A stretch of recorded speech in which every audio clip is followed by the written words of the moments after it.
നമസ്കാരം, ഭാരത് ലൈവിലേക്ക് സ്വാഗതം. ഇരട്ടച്ചങ്കൻ മുഖ്യമന്ത്രിയെ ആരും ഇപ്പോൾ പരിഗണിക്കുന്നില്ല, പ്രത്യേകിച്ച് സെക്രട്ടേറിയറ്റിലെ ഉദ്യോഗസ്ഥന്മാർ. ഏതായാലും കഴിഞ്ഞ 10 വർഷത്തെ ഭരണം കഴിയുമ്പോൾ ഇരട്ടച്ചങ്കന്റെ ചങ്ക് ഓട്ടയായതായി ജനങ്ങൾക്ക് മനസ്സിലാക്കി കഴിഞ്ഞിരിക്കുന്നു. ജനങ്ങൾ മനസ്സിലാക്കിയതോടൊപ്പം ഉദ്യോഗസ്ഥരും മനസ്സിലാക്കിയിരിക്കുന്നു. ഈ തെരഞ്ഞെടുപ്പ്, തദ്ദേശ തെരഞ്ഞെടുപ്പ് കഴിഞ്ഞതോടുകൂടി ഭരണമാറ്റം ഉണ്ടാകും എന്ന പ്രതീക്ഷ ഉദ്യോഗസ്ഥർക്കെല്ലാം തന്നെയുണ്ട്. ആ ഭരണരംഗത്തുണ്ടാകുന്ന വലിയ പ്രതിസന്ധി അല്ലെങ്കിൽ ഇനിയൊരു തെരഞ്ഞെടുപ്പിനെ നേരിടുമ്പോൾ വിജയിക്കില്ല എന്ന തിരിച്ചറിവൊക്കെ ഉദ്യോഗസ്ഥരെ അങ്ങോട്ടും ഇങ്ങോട്ടും റീഷഫിൾ ചെയ്യാനും ഉദ്യോഗസ്ഥരിൽ നിന്ന് ഉദ്യോഗസ്ഥരെ പലതരത്തിൽ ബുദ്ധിമുട്ടിക്കാനുമുള്ള ശ്രമങ്ങളൊക്കെ പിണറായി വിജയന്റെ ഭാഗത്തു നിന്നുണ്ടായി എന്ന് നമുക്ക് മനസ്സിലാക്കാൻ സാധിക്കുന്നു. ഇപ്പോൾ സെക്രട്ടേറിയറ്റിലെ ഫയലുകളിലൊന്നും പിണറായി വിജയൻ കാണുന്നുമില്ല, ഒപ്പിടുന്നുമില്ല, അവരുടെ ആവശ്യവുമില്ല. കഴിഞ്ഞ ആഴ്ച 3 പ്രധാനപ്പെട്ട ബില്ലുകൾ സെക്രട്ടേറിയറ്റിലെ ഉദ്യോഗസ്ഥർ പാസാക്കി. ഒന്നും മന്ത്രിസഭയോ അല്ലെങ്കിൽ പിണറായി വിജയനോ അറിഞ്ഞിട്ടില്ല എന്നുള്ളതാണ് മനസ്സിലാക്കാൻ സാധിക്കുന്നത്.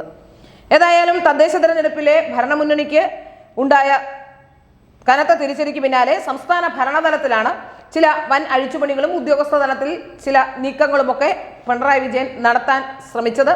അത് നടത്തുകയും ചെയ്തു.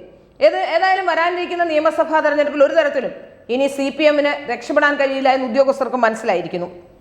അതുകൊണ്ട് സർക്കാരിനെ വെട്ടിലാക്കുന്ന തരത്തിൽ പുറത്തിറങ്ങിയ 3 ഉത്തരവുകൾ കഴിഞ്ഞ ഇടയ്ക്ക് സെക്രട്ടേറിയറ്റിലെ ഉദ്യോഗസ്ഥർ പാസാക്കിയ ആ ഉത്തരവുകൾ ഇപ്പോൾ മന്ത്രിമാർക്ക് നേരിട്ട് ഇടപെട്ട് പിൻവലിക്കേണ്ടി വന്നിട്ടുണ്ട്. അതിൽ ഏറ്റവും പ്രധാനപ്പെട്ട 3 ബില്ലുകളാണുള്ളത്. ഒന്ന്, ഗതാഗത നിയമപരിഷ്കാര ബില്ലാണ്. ആദ്യത്തേത്, ഗതാഗത നിയമലംഘനത്തിലുള്ള പിഴ 45 ദിവസത്തിനുള്ളിൽ അടച്ചില്ലെങ്കിൽ വാഹനത്തിന്റെ ഫിറ്റ്നസിനെ ബാധിക്കുമെന്ന ഗതാഗത കമ്മീഷണറുടെ അറിയിപ്പ് ജനങ്ങൾക്കിടയിൽ വലിയ പ്രതിഷേധത്തിന് കാരണമായിരുന്നു.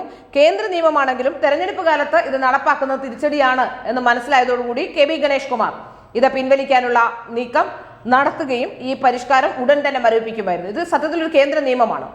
ആ നിയമം പോലും അട്ടിമറിച്ചുകൊണ്ടാണ് കേരളത്തിലെ ജനങ്ങളെ സോപ്പിടാൻ വേണ്ടി അല്ലെങ്കിൽ കേരളത്തിലെ ജനങ്ങളെ കാലാകാലങ്ങളിൽ തെരഞ്ഞെടുപ്പിന് ഉപയോഗിക്കാൻ വേണ്ടി ഈ മന്ത്രിമാർ ഉപയോഗിക്കുന്നതെന്ന് വ്യക്തമാവുകയാണ്. അതാണ് ഉദ്യോഗസ്ഥർ അത് കുടഞ്ഞെടുത്തുകൊണ്ട് വന്ന് ഈ കാര്യങ്ങളൊക്കെ നടപ്പിലാക്കാനുള്ള നീക്കം, ഇതിലെ ഇരട്ടത്താപ്പ് മനസ്സിലാക്കിക്കൊണ്ടാണ് ഇത്തരത്തിലുള്ള നീക്കം നടത്തുന്നതെന്ന് മനസ്സിലാക്കാൻ സാധിക്കുന്നു. അടുത്തത്, എയ്ഡഡ് സ്കൂളിന്റെ ശമ്പള ബില്ല് സംബന്ധിച്ച ഒരു നീക്കമാണ്. എയ്ഡഡ് ബില്ലിന്റെ നേരത്തെ വിവാദമായതിനെ തുടർന്ന് പിൻവലിച്ച എയ്ഡഡ് സ്കൂൾ ശമ്പള ബില്ല് സംബന്ധിച്ച ഉത്തരവ് ധനമന്ത്രി KN ബാലഗോപാൽ അറിയാതെ തന്നെ ധനകാര്യ അഡീഷണൽ ചീഫ് സെക്രട്ടറി വീണ്ടും പുറത്തിറക്കി. ഇതാണ് വലിയ സർക്കാരിനെ പ്രതിക്കൂട്ടിലാക്കാനുള്ള ബോധപൂർവമായ ശ്രമമാണ് എന്ന് ധനകാര്യ വകുപ്പ് ഇത് വിലയിരുത്തുകയും തുടർന്ന് ഈ ഉത്തരവും മരവിപ്പിക്കുകയുമായി. അപ്പോൾ മനസ്സിലാക്കാൻ സാധിക്കും നമുക്ക്. ഒന്ന്, ഗതാഗത പരിഷ്കരണ ബില്ല്, എയ്ഡഡ് സ്കൂളിലെ അധ്യാപകരുടെ ബില്ല്, ഇങ്ങനെ നിരവധി ബില്ലുകൾ. ആ ബില്ലുകളൊക്കെ പുറത്തു വരുമ്പോൾ അത് മരവിപ്പിക്കാൻ വേണ്ടി മന്ത്രിമാർ ഇറങ്ങുന്ന കാഴ്ചയാണ് നമ്മൾ കാണുന്നത്. അടുത്തത്, എക്സൈസ് കമ്മീഷനുടെ അകമ്പടി ബില്ലാണ്. എക്സൈസ് മന്ത്രി MP രാജേഷിന് ഉദ്യോഗസ്ഥർ അകമ്പടി പോകണമെന്ന കമ്മീഷനുടെ വിചിത്രമായ നിർദ്ദേശവും മന്ത്രി തന്നെ ഇടപെട്ട് അത് റദ്ദാക്കുകയായിരുന്നു. ഏതായാലും സർക്കാരിന്റെ നീക്കം, അതായത് സർക്കാർ ഇത്രയും കാലം ഉദ്യോഗസ്ഥരോട് ചെയ്തുകൊണ്ടിരുന്ന കാര്യങ്ങളൊക്കെ മനസ്സിലായതുകൊണ്ട് ഇനിയൊരു സാധ്യത സർക്കാരിനില്ല എന്ന് ബോധ്യപ്പെട്ടതുകൊണ്ടും പിണറായി വിജയൻ പറയുന്നതോ പിണറായി വിജയന്റെ മന്ത്രിമാർ പറഞ്ഞതോ പറയുന്നതോ ഒന്നും അനുസരിക്കേണ്ടതില്ലെന്ന നിലപാടിലാണ് ഉദ്യോഗസ്ഥർ എന്നാണ് മനസ്സിലാക്കാൻ സാധിക്കുന്നത്. ഇനി പല പദ്ധതികളും ഇങ്ങനെ അട്ടിമറിക്കപ്പെടുന്നുണ്ട്. അതിലെ പ്രധാനപ്പെട്ടത് സർക്കാരിന്റെ സ്വപ്ന പദ്ധതികളായ സ്ത്രീ സുരക്ഷാ പെൻഷൻ, കണക്ട് ടു വർക്ക് എന്നിവയോട് ഉദ്യോഗസ്ഥർ നിസ്സഹകരിക്കുന്നു എന്നുള്ള ഏറ്റവും പ്രധാനപ്പെട്ട വാർത്തയും പുറത്തു വരുന്നുണ്ട്. ഭരണപക്ഷത്തെ പ്രധാന പരാതിയും അതുതന്നെയാണ്. സ്ത്രീ സുരക്ഷാ പെൻഷൻ പദ്ധതിയിൽ 20 ലക്ഷം പേരെ ഉൾപ്പെടുത്താൻ ലക്ഷ്യമിട്ടെങ്കിലും 13 ലക്ഷം പേരെ മാത്രമാണ് ഇതുവരെ ചേർക്കാനും കഴിഞ്ഞിട്ടുള്ളത്. വരുമാന പരിധി 1 ലക്ഷത്തിൽ നിന്ന് 5 ലക്ഷമാക്കി ഉയർത്തിയിട്ടും സർക്കാർ തയ്യാറാക്കിയ സോഫ്റ്റ്വെയറിലെ പ്രശ്നം കാരണം ഇപ്പോൾ അതും നടപ്പാകുന്നില്ല. ഇത് പരിഹരിക്കാൻ ഉദ്യോഗസ്ഥർ താല്പര്യം കാണിക്കുന്നില്ല എന്നും കൃത്യമായ രീതിയിൽ ഇത് മുന്നോട്ട് പോകുന്നില്ല ഈ പദ്ധതി എന്നുമാണ് ഇപ്പോൾ പുറത്തു വരുന്ന വിവരം. മാത്രമല്ല പല പ്രധാനപ്പെട്ട പദ്ധതികളും തകരാറിലാവുന്നതിന് കാരണം IAS-ഉം KAS-ഉം തമ്മിലുള്ള ചേരിപ്പോരാണ് എന്നും വാർത്തകൾ വരുന്നു. സർക്കാരിന്റെ പ്രധാന പദ്ധതികൾ നടപ്പിലാക്കാൻ കേരള അഡ്മിനിസ്ട്രേറ്റീവ് സർവീസ് ഉദ്യോഗസ്ഥരെ നിയമിക്കാനുള്ള നീക്കത്തിന് IAS ഉദ്യോഗസ്ഥർക്കിടയിൽ കടുത്ത പ്രതിസന്ധി, കടുത്ത എതിർപ്പ് നേരിടുന്നു. ഭരണത്തിന്റെ അവസാന കാലഘട്ടത്തിൽ ഉദ്യോഗസ്ഥർ നിസ്സഹകരണം തുടരുന്നത് വലിയ പ്രതിസന്ധിയിലേക്ക് സർക്കാരിനെ കൊണ്ടെത്തിക്കും എന്ന കാര്യത്തിലും സംശയമില്ല. അതുകൊണ്ട് തന്നെ പിണറായി വിജയൻ പറയുന്ന ഒന്നും അനുസരിക്കേണ്ട എന്ന നിലപാടിലാണ് സംസ്ഥാനത്തെ ഉദ്യോഗസ്ഥർ എന്ന് മനസ്സിലാക്കാൻ സാധിക്കുന്നു. അവർക്ക് ഏതൊക്കെ നിയമങ്ങൾ മാറ്റിവെച്ചിട്ടുണ്ടോ അല്ലെങ്കിൽ സർക്കാരിന് ബുദ്ധിമുട്ടാകുമെന്ന് കരുതി കേന്ദ്ര നിയമങ്ങൾ പലതും നടപ്പാക്കാതെ പോകുന്നു എന്നുള്ളതാണ് ഇപ്പോൾ മനസ്സിലാക്കാൻ സാധിക്കുന്നത്. വളരെ പ്രധാനപ്പെട്ട ഗതാഗത വകുപ്പ് എന്ന് പറയുന്ന വളരെ പ്രധാനപ്പെട്ട വകുപ്പാണ്. നമുക്കറിയാം, എല്ലാവരും പറയുന്ന KB ഗണേഷ് കുമാർ വളരെ ഫലപ്രദമായി കൊണ്ടുപോകുന്ന വകുപ്പാണ് എന്നാണ്. എന്നാൽ കേന്ദ്ര നിയമങ്ങൾ പോലും പാലിക്കാൻ ഈ വകുപ്പിന് ഇതുവരെ കഴിഞ്ഞിട്ടില്ല എന്നുള്ള കാര്യം ഇപ്പോൾ പുറത്ത് ചർച്ചയാവുകയും ചെയ്യുന്നു.